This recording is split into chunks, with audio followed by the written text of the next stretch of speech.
Hey guys, what's up? It's your boy Miguel back again with another video, and we are just one day away from the iPhone 15 lineup, and everyone is just making their last final moments kind of video, and I'm no different. I'm doing the same thing as well.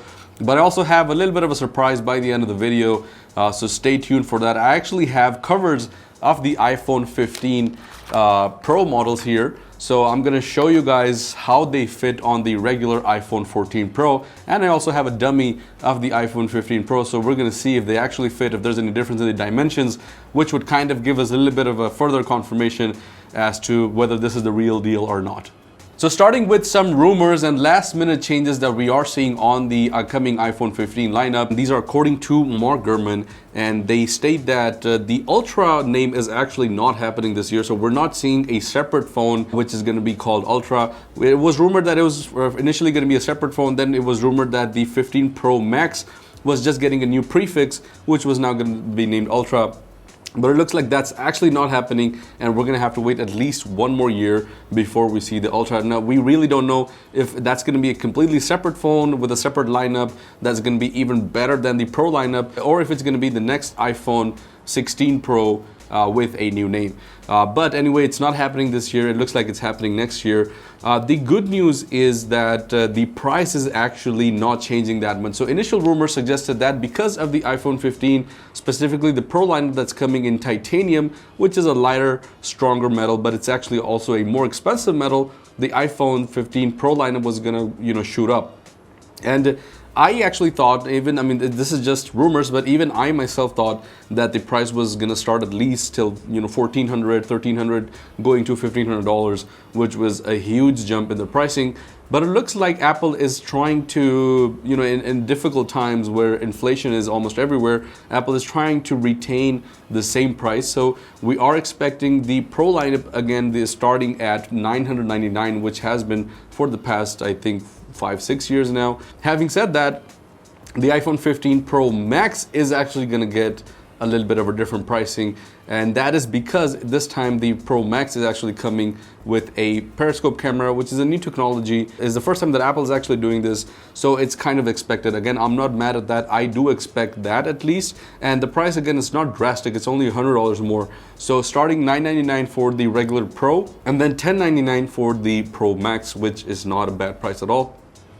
The bad news is, however, the storage options, because it's rumored that every iPhone 15 lineup from the standard 15 to the Pro Max is going to get 128 gigs of storage, which is almost ridiculous to hear that a phone that's starting at $1,099 has a base storage of 128. I would expect at least the Pro lineup to start with 256 and then go to 2 terabytes. If why not? I mean, it's the Pro version, so why not even go to 2 terabytes? But we're not even getting 2 terabytes this time. It's going to be limited for 1 terabyte, and that also only for the Pro models. So the standard models are going to start at 128 and finish at 512. The Pro models starting at 128 again, but they're having the option of 1 terabyte. I think it's kind of ridiculous that a Pro model phone still has the option of 128 when the App Store has games that are half that size. Or if you want to, film a video in ProRes mode, you really don't have the memory to do it if you have a 128 phone, because your iOS is taking space, and there's ton of other things that are taking space. So it's kind of ridiculous that 128 it's still considered an option in 2023, especially for a phone that's a Pro phone. Now, coming to the interesting part of this video, which is the cases. Now, these two cases I have, these are similar cases. One is just a little bit of a different color, as you can see. One is tinted, dark tinted. One is regular transparent. But these are for the iPhone 15 Pro regular models, as it is stated over here. And I was walking by a store yesterday, and I saw a ton of cases, not just one or two, but a ton of them, which suggested that these are the real thing. And this is kind of unofficially, officially the actual specs of the iPhone 15 Pro, or the dimensions of the iPhone 15 Pro. Now, I have an iPhone 14 Pro as well over here, so I'm gonna put the cover on, and I'm gonna see if it actually fits or not. So let's go ahead and do it, and it's not fitting properly. Yeah, there's a little bit of a difference here. It's actually quite a big of a difference. And I'm gonna put this on the dummy as well, which is the 15 Pro dummy. Oh wow, that fit like perfectly without any issues. This one is still, so I don't know if you guys can see the difference, but you can see that the 14 kind of has a little bit of a distorted line for the cover, and the cover is not really fully covering the display. So the display is outside and the cover is a little bit on the inside. I don't know if that's visible on the camera over here.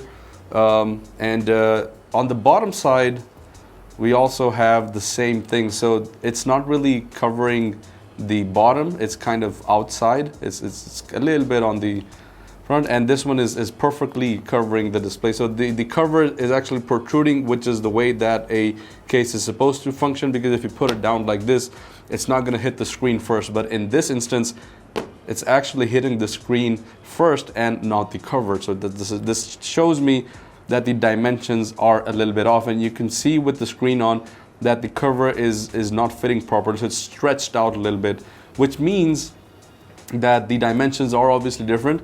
But it tells me that the iPhone 15 is smaller.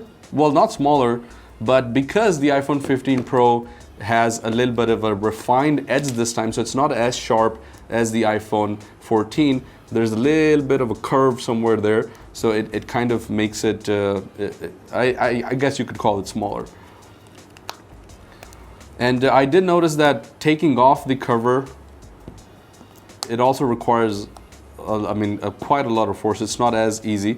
One more thing that I did want to show you guys is that we also have the confirmation of the action button this time. So there's no, there's not a hole here for the mute button. It's just a button for the action button, because we are confirmed to have an action button with the iPhone 15 Pro. The camera on the back is pretty much perfect. So there's no difference there.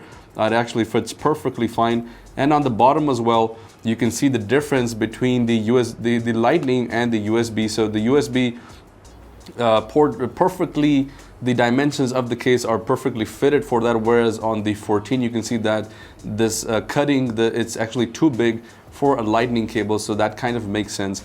The speakers as well are pretty much the same. So yeah, that does confirm the difference on the iPhone 15 Pro and the iPhone 14 Pro. So yeah guys, there you have it. We have now the official cases, and I wouldn't be surprised if these are accurate, because they pretty much do seem like they're accurate based on the dummies that we've had, and we've had these for about a month or so. So it looks like this is the real deal. So yeah guys, that's pretty much it. Last minute video on the iPhone 15. Tomorrow at the same time, you'll see another video of everything that was unveiled on the September iPhone 15 event. So yeah guys, let me know what you think. Let me know what your thoughts are, and I'll see you guys tomorrow. Peace out. Bye bye.